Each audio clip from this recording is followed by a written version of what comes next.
recently I had the very good fortune to have my play produced on Broadway starring our next honoree. The play was called Yellowface, and the character our honoree played was named DHH. So, who wouldn't want to be played by Dae Kim?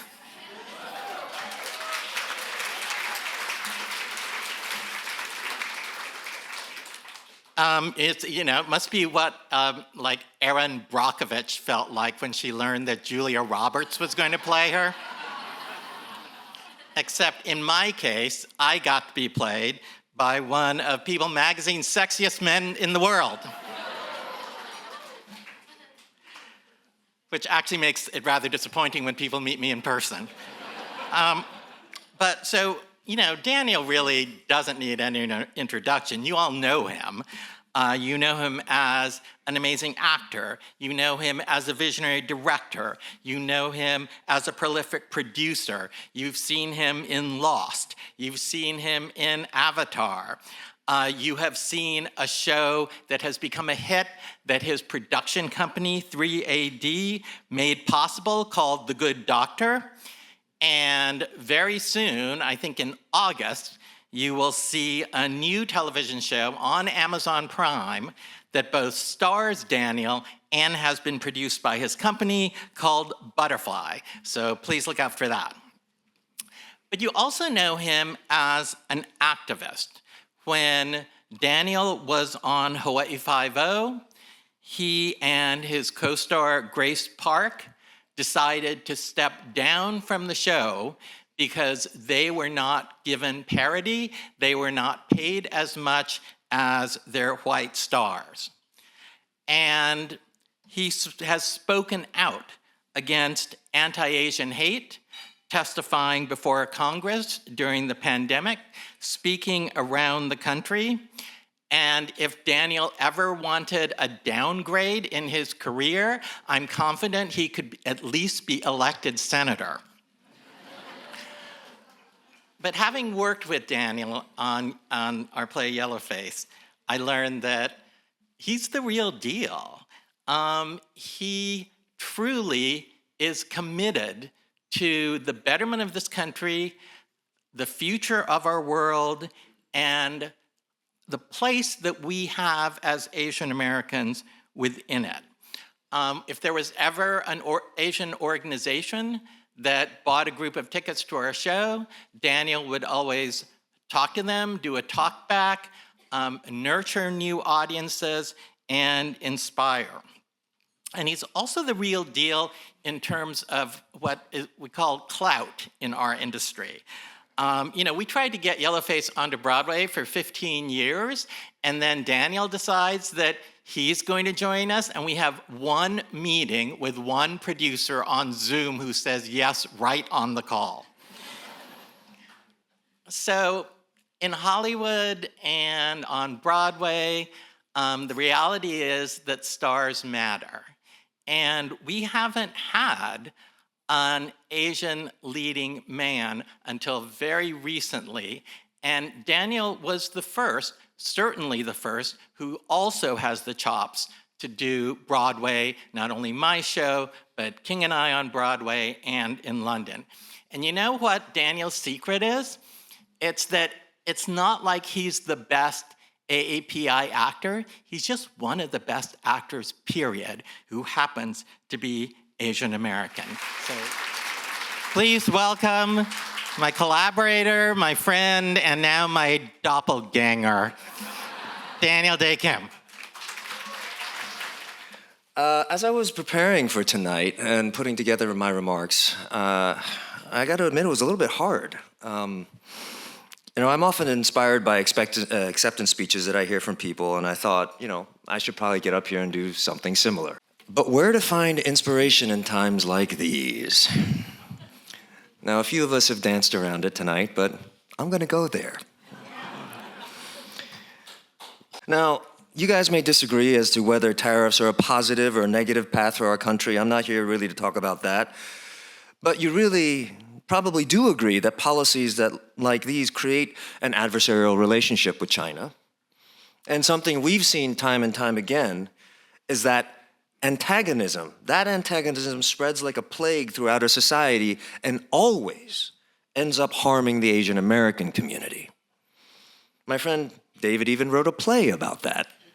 Yellowface is all about that very dynamic, and it's a semi-autobiographical piece about what his father went through as a Chinese-American entrepreneur and immigrant. So it's not a coincidence that when this same president started referring to COVID-19 as the China virus and Kung Flu, that we experienced hate on a level worse than I can ever remember in my lifetime.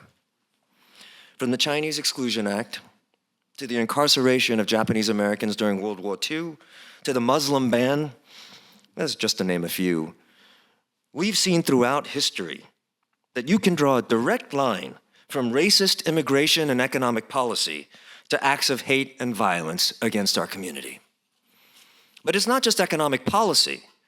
As part of his war on DEI, he eliminated all governmental organizations centering minority populations, including the White House Initiative on Asian Americans and Native Hawaiians and Pacific Islanders. That's the organization that they showed in the video. I'm proud of the work that we did. We were trying to do the work that we could to help AA and NHPI communities all throughout the country in all different walks of life. Our work, I could even say, you could go to the website and check out what we've done, because all of our resolutions, all of our recommendations to the president are there. Or I should say, were there, because all of our work has now been deleted. And not only that WIAMPI, every other organization and commission like ours was deleted the day after he took office. So this is where we stand now. And this is after his administration's campaign of shock and awe. So where are we supposed to find inspiration? But then two things happened. 2 weeks ago, I went to speak at a college to a bunch of students. And, I've done this before, so, it went as it usually does. I shared some stories, I gave them some words of wisdom, the same advice that would sometimes send my kids fleeing from the dinner table, moaning, "Dad, please, no more life lessons." So it went as I expected. But what wasn't expected was when I got to meet some of the students after my talk. When I met them in smaller groups, I could sense a level of emotion and engagement that belied the grim statistics about the youth vote turnout in the last election. They had an energy. An energy that cared about what was happening around them, and an energy to learn and a desire to affect change and fight injustice as they see it. It was a surprise. And it was an energy that I realized that I myself had lost just a little bit of since the election. And I saw some of that same energy just the other night when I attended a benefit dinner for Asian Americans in New York City. Now, as you might guess, I've been to a lot of those as well. And it's kind of like the one we're here at tonight. And, the program is, pretty similar when you go to these things. You honor a few people, you watch some great entertainment, you auction some items, and then you ask for money. Much of the time it goes by the book, but somehow, this time it was different. When I was there was an acknowledgement that somehow these times are different, that the challenges to our community were more immediate, and that we'd seen what can happen when we stay silent. People weren't just mingling and talking about how great they look. There was some of that, of course. But people were a little happier to see each other, a little more supportive, a little prouder of each other's achievements. I realized this is the same exact energy I felt when I was talking to those students. That energy brought people together. So we were no longer Republican or Democrat, Japanese, Chinese, Korean, or any other national distinction. There was a recognition that we were united as one people. This award is called the Game Changer. And if that's what you consider me, I'm honored. But many of the rules, what we have to realize now, is that the rules have changed. The game itself now has changed. Many of the rules we live by, like the rule of law, no longer apply. Not in the same way. Values of honesty and respect, of the value of education and kindness, those are values no longer demonstrated by our leadership. So it is up to us more than ever to believe in them and to champion them.